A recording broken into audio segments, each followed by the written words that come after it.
Hey there, everyone. That sexy nerd is back again, and we're doing the rest of the Haitian Revolution for this video. I've already done parts 1 through 3, so now it's time to finish them.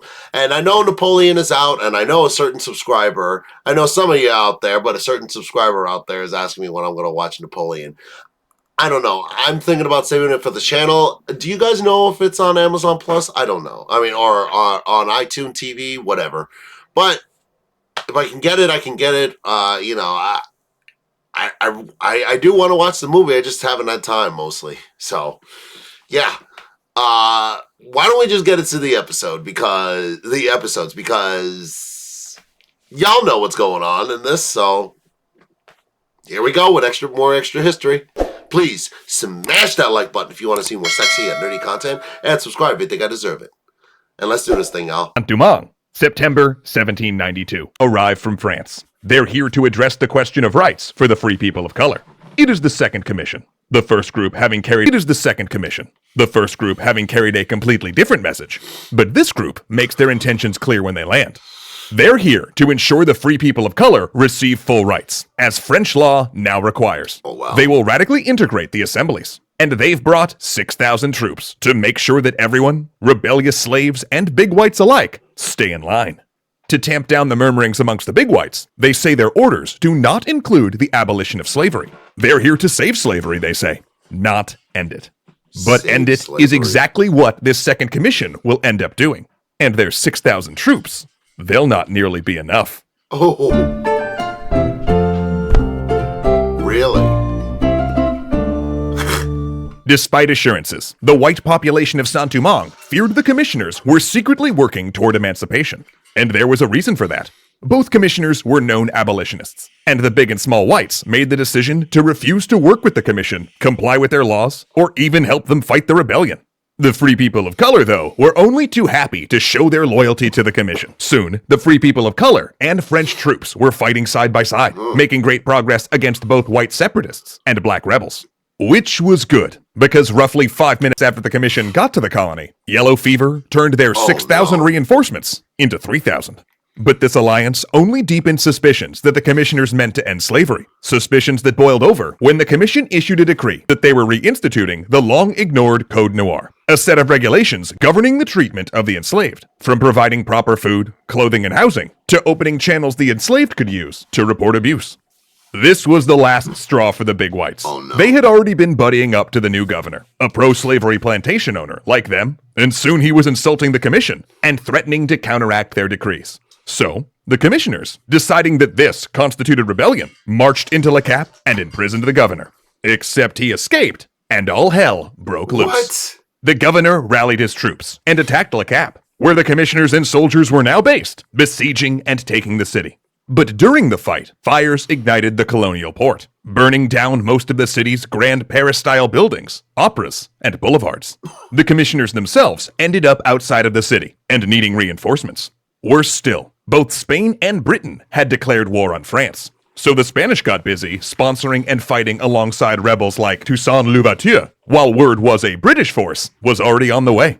The commission needed troops fast, so they did something unorthodox, maybe out of desperation, or maybe because they saw an opening for a move they wanted to make anyway. They put the word out that any formerly enslaved person who fought for them would gain their freedom and full French citizenship. Rebels thronged in from the countryside to join their forces, and they pushed the big whites and their allied governor out of Le Cap. Over half of the colony's white population boarded boats and fled overnight. But now agreeing to free a few people with conditions let the genie out of the bottle. Once Saint-Domingue's formerly enslaved population heard that emancipation was in fact on the table, rumors of abolition raced across the North Province. And on August 29th, 1793, the commissioners took the leap. Pressed by the rebels, Spain, and now Britain, the colony slipping away, they did the one thing that they believed could turn the tide: a general emancipation. All former slaves born in the colony, along with their families, would be freed. Yet while this news was greeted with enthusiasm in the rebel-held North Province, not all the rebels came to the commission's aid. Toussaint Louverture and many other generals were skeptical of whether this promise of freedom would hold. After all, the commission was exceeding their authority. Indeed, they'd even gotten a recall order due to their actions. And the last colonial governor who'd overstepped had been recalled to France and guillotined. Also, this Republican French government had already become infamous for changing its mind. Because remember last episode, when the free people of color had rights, and then they didn't, and then they did again? Yeah, well, the rebels remembered that too. Not to mention previous trades of freedom for military service had also gone badly. And Louverture, along with these other generals, had a more consistent ally, a rival power, who owned the western half of the island. Spain. In fact, though Spanish troops had only crossed the border recently, Spain had covertly supported the slave rebellion since its earliest days. But now with open war declared, Louverture's forces were receiving arms, ammunition, and even uniforms from the Spanish. And that alliance with Spain did seem more suited to Louverture. After all, Spain had not promised them liberation. It offered to recognize that the enslaved had liberated themselves. Spanish political policies, too, lined up with the rebels. Because most of the rebels were royalists, who, due to incorrect rumors, believed King Louis was pro-emancipation. They disliked revolutionary ideals and symbols, mostly because their enemies, the small whites and the free people of color, had enthusiastically adopted them. Not to mention, Republican France was making moves on religion, suppressing the Catholic Church and replacing it with their own secular variant. And most of the rebels found that deeply offensive. Yeah, that's a wild story, actually, and we'll get to it, one day. But there were also cracks forming in this Spanish alliance as well. First of all, the war in Europe had turned, and Republican France suddenly looked like it might win. Second, the big whites who'd evacuated to Barbados had convinced the British to invade, under the specific promise of restoring slavery and racial apartheid. Wherever the Royal Navy landed ships and took ports, they put everyone right back in bondage. So technically, this alliance with the Spanish put the rebels on the same side as the British-aligned plantation owners, and Louverture knew this was not sustainable. See, he had advantages that other rebel generals did not. Louverture was literate, had briefly owned a farm with slaves, and he had been in plantation management. This meant that not only could he keep up correspondence with allies, but he had also long practiced navigating white society. Now sure, the Spanish had other rebel allies, but Louverture kept up a lively correspondence. And actually not just with his allies, but with his French enemies as well. This would become a hallmark of Louverture's strategy. A savvy politician, he would always seek favor from all sides, and his vision of the colony always consisted of integrating the island's black, white, and free people of colored population into a single society. But he was not naive. He knew that the freedom the Spanish were promising was at odds with the revived slave system the British were offering the big whites, and he saw Spain's commitment to racial equality wavering. As both news and the rhetoric of abolition crept across Saint-Domingue, both his political ideas about general emancipation and his political calculus began to shift. Because the revolution was beginning to craft its end goal, a thing that had been nebulous and confused up to this point: the complete abolition of slavery.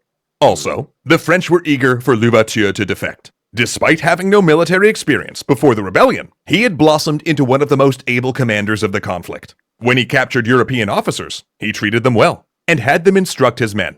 He ensured they operated like a modern military, but also kept one foot in the guerrilla tactics that had served the rebellion so well. And he had the most important strategic position in the colony, garrisoning a line of forts that separated the rebel-held North Province from the French-held South and West. He had effectively split the French force, the commissioners in the north and the free colored troops in the south. Then, something incredible happened. In February of 1794, representatives of the colony spoke before the National Convention on the issue of slavery. It was a tricolor commission, consisting of one of the big whites, a free black army officer, and a free person of color. They argued that emancipation was the only way to keep control of the vital economic engine of Saint-Domingue. Not to mention, it was also the purest expression of Republican principles. They got more than they bargained for.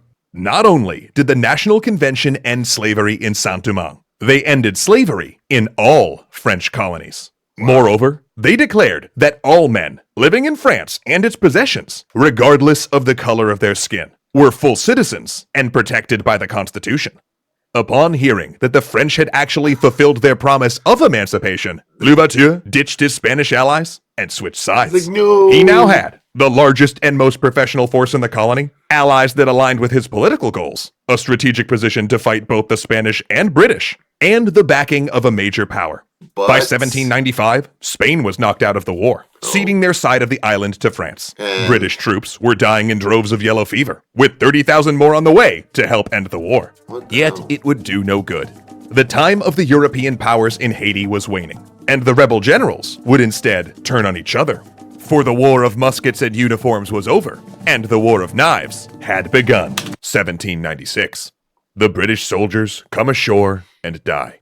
Come ashore and die. Yellow One of the fever. largest expeditions to this point in British history. 20,000 men and thousands of German mercenaries disembark. Yeah, I never want to go to Haiti now if you're gonna get yellow fever like this or anywhere. It's just this is crazy. Like already you're just dying in droves. It's like no, thank you. Within 4 months, most are cut down by yellow fever. Back in Britain, troops riot upon the announcement of a deployment to Saint-Domingue. British forces end up hiring 7,000 black mercenaries to fight for them. Some reports will claim that 60% of the British expedition, 15,000 men, will die. And those that make it to the interior of the island find something frightening. The troops of Brigadier General Toussaint Louverture and his ally André Rigaud fighting like professional soldiers. They do, after all, have years of combat experience. But soon, instead of fighting the British, they will fight each other. With general emancipation declared and the departure of the Spanish, things started to level out for Toussaint. Not calm down necessarily. I mean, he was still fighting. But with the British pinned to the coast and rivals fighting low-intensity conflicts, he could turn to actually governing. He was in control of the North Province, while his ally and rival, André Rigaud, a free person of color who'd long taken part in the group's insurrection, controlled the South. Thus, the colony was essentially divided into two rival administrative centers that would ultimately come to blows in what would be known as the War of Knives. But in 1793, the word was consolidation. Finally, Toussaint had a chance to enact his vision for an integrated post-slavery society, one that brought the white, free people of color, and black populations into a peaceful, functioning whole, which would prove difficult. Part of that difficulty was that Saint-Domingue's economy was dysfunctional by design. France had wanted the colonists to be dependent on France, and had therefore restricted industry, to the point that the island was solely focused on producing sugar, coffee, and indigo. It was restricted from making any moves that might make it self-sufficient. In fact, it had to import food to sustain its population. So the only system that worked was to continue producing sugar, coffee, and indigo. But a few problems there. First, the destruction of the plantation infrastructure early in the revolution meant that major rebuilding would need to take place. Second, many of those plantations still had living owners, many of them refugees, and could not simply be given away under French law. They had to be managed in trust. And finally, no one wanted to go back to doing the same awful work they'd been forced to do when they were enslaved. But Toussaint and Rigaud solved that last situation using the same means everyone in this conflict always used: military force. They used troops to force people back onto the plantations. Now, this was not slavery. It was forced work. The difference being that the workers were paid, physical punishment was forbidden, and no one's spouse or children were getting sold away. They also had rights and protections as citizens, including the right to legally marry. This is a stain on Toussaint's legacy, as were the violent repressions he unleashed on those who rose against this forced labor program. But in Toussaint's estimation, this, and other autocratic actions he would take, were necessary to guard the freedoms that they had won. He knew that Saint-Domingue, fairly or not, would be seen as a test case for abolitionism, and what happened there would send a message across the world about whether freed slaves could not only be integrated into a wider society, but could build and sustain their own government.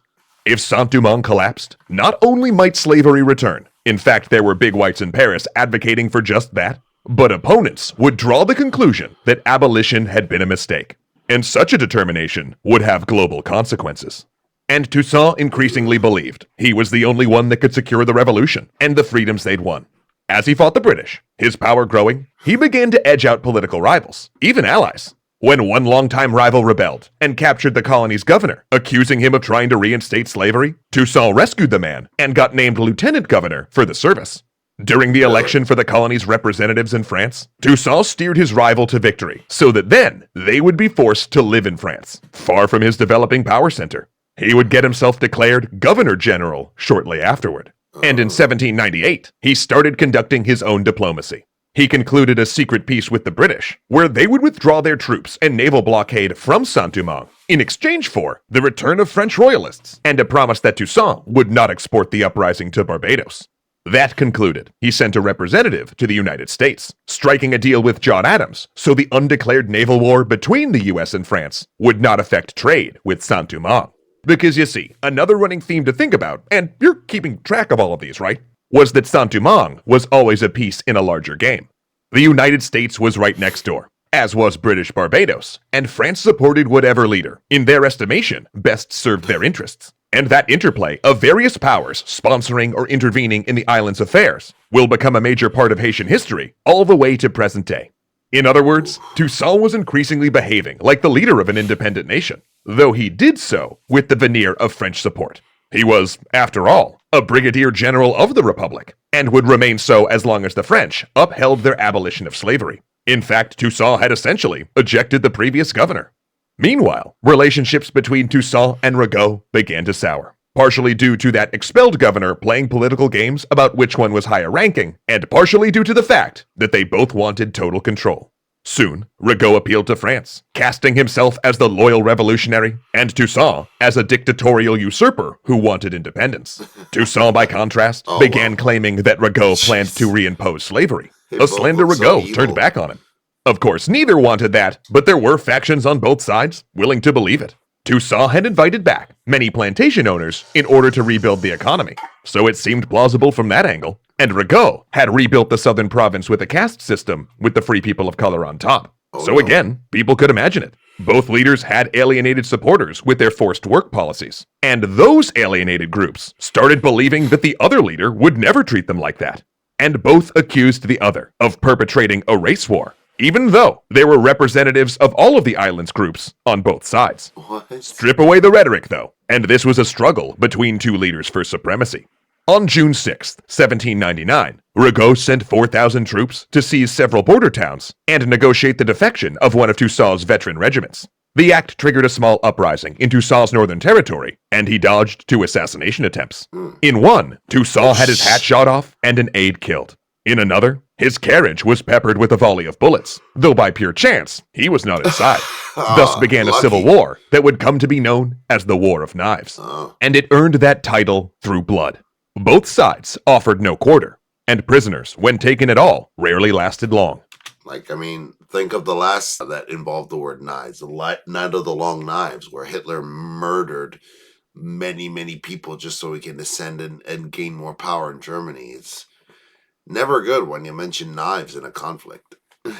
At the outset of the conflict, Rigaud's forces, better trained and equipped, made quick gains against Toussaint. But the northern general had an enormous numerical advantage, and the increasingly open support of the United States. Not only were the Americans shipping Toussaint arms, at times, the United States Navy intervened directly, providing fire support during sieges and blockading ports. The American consul even issued passports to Toussaint's ships, allowing them to pass the blockade when Rigaud's ships could not. And during this vicious fighting, one of Toussaint's commanders rose to prominence, Brigadier General Jacques Dessalines, a former slave who had fought through the revolution and who was known for massacring prisoners and rebels with such vindictiveness that Toussaint censored him for it. Though in fact, it is possible Toussaint actually ordered these reprisal killings, using Dessalines as a willing scapegoat to avoid ruining his carefully crafted image of generosity and kindness. The war ground to a stalemate. Rigaud besieged and pinned, but Toussaint, unwilling to expend the casualties necessary to dislodge him. And then, another commission arrived from France. Yeah, another one, announcing another change in government. General Napoleon Bonaparte had overthrown the political system and declared himself consul. His message? To reaffirm that in the eyes of France, Toussaint was the leader of Saint-Domingue.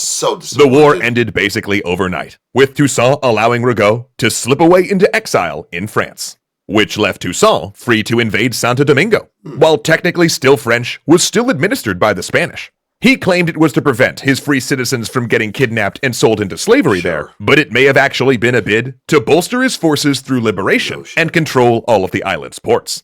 Because Napoleon's representatives also brought word of a new constitution, one that rescinded the idea that colonies should have the same laws as France. Instead, they would have special laws, tailored to their unique conditions.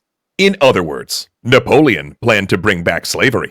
In response, Toussaint wrote his own constitution, his own special laws, stating that Saint-Domingue was a sovereign black state, one that rejected slavery outright, and one where he was governor for life. He all but declared independence, and then prepared for invasion. January 1802, Le Cap. 20,000 French soldiers arrive off the coast of Saint-Domingue. For months, Toussaint Louverture has sent letters to Napoleon telling him that the only way for Saint-Domingue to stay a part of France is home rule, a system where slavery can never return. Toussaint has not broken the colony from France, he argues. He has saved it. Napoleon feels differently. He has sent this force under the command of his brother-in-law, Charles Leclerc, with orders to subjugate the island and arrest Toussaint, because he fundamentally believes Toussaint's government should not exist. My decision to destroy the authority of the blacks in Saint-Domingue, Napoleon said, is not so much based on consideration of commerce and money, as on the need to block forever the march of blacks in the world. And in that endeavor, he will fail. Yeah! Suck it to Napoleon. Toussaint Louverture's Constitution of 1801 was a landmark in world history. Not only did it state that slavery would never be allowed in Saint-Domingue, it made Haiti the first nation in the world whose constitution forbade discrimination on the basis of race and skin color. It's an incredible document, and many nations will spend a century and a half catching up to those same ideals. But it also effectively gave the colony home rule. And not only did this, let's just say, upset France, it also made Toussaint's allies reconsider supporting him. The British were briefly at peace with France and no longer wanted to rock the boat. And the new president of the United States, Thomas Jefferson, was a staunchly pro-French slave owner. He was not going. Not only that, he was a pro-slavery owner. Like, the guy was a menace. You know, yeah, Thomas Jefferson. Like, you saw how he was acting in Hamilton? Yeah, he really was a dick. Going to support a government formed via slave revolt. In fact, both nations were so concerned that the revolution might spread to their own slave systems that they began turning away refugees that might even carry news of it. There was an idea developing that this troublesome island that had proven slave insurrection could not only win, but then fight off incursions by multiple European armies would set a bad precedent if it succeeded. Besides, the country's sugar infrastructure had been so damaged by the years of fighting that the main economic argument that independence was good for foreign trade no longer held water. 15% of Saint-Domingue's workforce had left the plantations to join rebel or foreign armies. Factory workers in cities had been repeatedly damaged. And then Leclerc arrived. Originally, his orders were to negotiate a peaceful solution, but that went out the window when one of his commanders attacked a fort due to a miscommunication. Now it was war. Toussaint's defensive plan was to withdraw into the mountainous interior for a guerrilla war, torching the cities so the French had no base of operations. Experience taught him that these new arrivals would suffer badly from disease, and that would be his advantage. But 2 months before Leclerc arrived, Toussaint was forced to put down a rebellion, led by his adopted nephew, who had never been fully on board with the forced labor program. Soon, Leclerc secured the Santo Domingo side. Had Toussaint been able to marshal a united island, he would have won outright. But the recent civil strife and garbled communications meant that many did not rally to his banner. Even so, initial battles stunned both sides with their ferocity. Toussaint decided against raising the cities, but one of his commanders did put Le Cap to the torch before withdrawing. Both sides were in bad shape. Yellow fever swept through the French ranks, and the guerrilla campaign caused heavy casualties. So 5 months into the war, when Leclerc offered peace, in exchange for Toussaint retiring to his plantation with full honors, Toussaint decided that it was his best option. He could not continue. It was there the French troops arrested him. Instead of treating him like an officer of rank, they bundled him along like a prisoner, musket at his back, putting him on a ship and deporting him to France. In overthrowing me, you have cut down in Saint-Domingue only the trunk of the Tree of Liberty, Toussaint warned during the arrest. It will spring up again from the roots, for they are numerous and they are deep. He would die less than a year later, malnourished and ill, in a mountain castle. But his words proved prophetic. Leclerc had taken nominal control, having brought with him André Rigaud and other exiles that had fled Toussaint, and had mostly convinced the population that France did not intend to bring back slavery. But then, France brought back slavery in nearby Guadeloupe, and residents of Saint-Domingue knew it was only a matter of time before it happened to them. This was the universal call to arms Toussaint could not raise. No one wanted slavery back. Local officers that had supported Leclerc defected, and one group massacred several hundred Polish troops who were part of the French expedition. So, Leclerc decided on a new tactic: utter brutality. He wrote to Napoleon, saying that he would exterminate the rebels in the mountain areas, sparing only children under age 12. He would execute all black military officers. French soldiers shot and bayoneted prisoners by the hundreds. He executed 1,000 people by tying weights around their necks and throwing them off ships. And Jacques Dessalines, now in nominal control of local forces, responded in kind. The violence of the conflict only escalated further when Leclerc himself died of yellow fever, leaving in charge an even more brutal subordinate who imported man-eating dogs to deal with the rebels. But this only galvanized the black and colored armies to finally form a united force. A year later, a year where Dessalines handed the French defeat after defeat, both sides gathered for what would be a decisive battle. The French held a hill fort, and General Francois Capois, a man who had risen up the ranks to become a general and was known as Capois the Death, sounded the charge. French cannons tore into their ranks. Capois and his soldiers clambered over the casualties, regrouping when broken, reforming and pushing on. On the fourth assault, Capois tumbled to earth, his horse mutilated by a cannonball. He rose, and a bullet snatched away his hat. Then he drew his sword and ran in front of his men, yelling, "Forward! Forward!" The display was so incredible, the French stopped firing and applauded his bravery. A French officer rode forward to carry the general's compliments. After this weird little aside, then the fighting resumed. Rebel generals serving in the front line were wounded. Shots tore away pieces of their uniforms. Still, they attacked. Then, the revolution ended as it began, with a storm. Lightning rent the air, and water poured down. The French withdrew, their position untenable. They sent a peace envoy the next day to negotiate their withdrawal from the island. Of the 80,000 French troops sent to Saint-Domingue, only 30,000 would return. In fact, their withdrawal was part of a general French pullback from the Americas. The vast expenditures of blood and treasure in Saint-Domingue convinced Napoleon to cut his losses and focus on his European wars. To help that pursuit, he sold Louisiana to the United States. Dessalines was supposed to send the French wounded back to France after Leclerc's withdrawal. He drowned them instead. Wow. Because Dessalines had learned something from all of those years of indecision around slavery. With its wild reversals over civil rights and abolition, with French citizens like the Big Whites constantly trying to undermine and reverse every freedom won, the French had sent a message over the past decade that the people of Saint-Domingue would never be safe under the rule of white Frenchmen. So, after declaring the island to be the independent nation of Haiti, Dessalines ordered all remaining white French should be massacred, even the women and children. Ooh. The people were reluctant, and often only complied when Dessalines showed up with an army to enforce the edict. Some French escaped, pretending to be Americans or British, who were not subject to the decree. But the message Dessalines intended to send backfired. It further isolated Haiti, with the United States refusing to recognize its government or trade with it for 60 years. Dessalines' military rule, and crowning himself emperor, continued to set the new nation on a troubled path. Generals would seize power regularly, ensuring the new nation could never fully recover from the damage of the revolution. Slaveholding societies like the United States looked at Haiti as a nightmare scenario, using it to argue incorrectly that wholesale slaughter was the inevitable result of abolition, and that a black nation could not govern itself. Later, the French returned, forcing the Haitian government into massive indemnity payments it couldn't afford, burdening the already broken economy, keeping it in poverty. And due to this political instability, the United States would stage multiple military interventions in the 19th and 20th centuries under the banner of protecting American lives and property, eventually occupying the nation for 19 years. Others saw a different message, one of inspiration, not fear. When American firebrand John Brown tried to raise a slave revolt in the South before the Civil War, he'd hoped to trigger an uprising like Haiti's. And the new nation would both harbor the revolutionary Simon Bolivar when he was a fugitive and loan him Haitian troops on the condition that he freed the slaves in Spanish America. To the oppressed and colonized around the world, Haiti would become a symbol, one that showed what was possible when people, despite having nothing but determination and a desire for freedom, declared they would be slaves no more. Wow, so I should have finished this video a little bit sooner, but hey, you know, better late than never, because this is actually when Napoleon shows up and they gave him a good socking.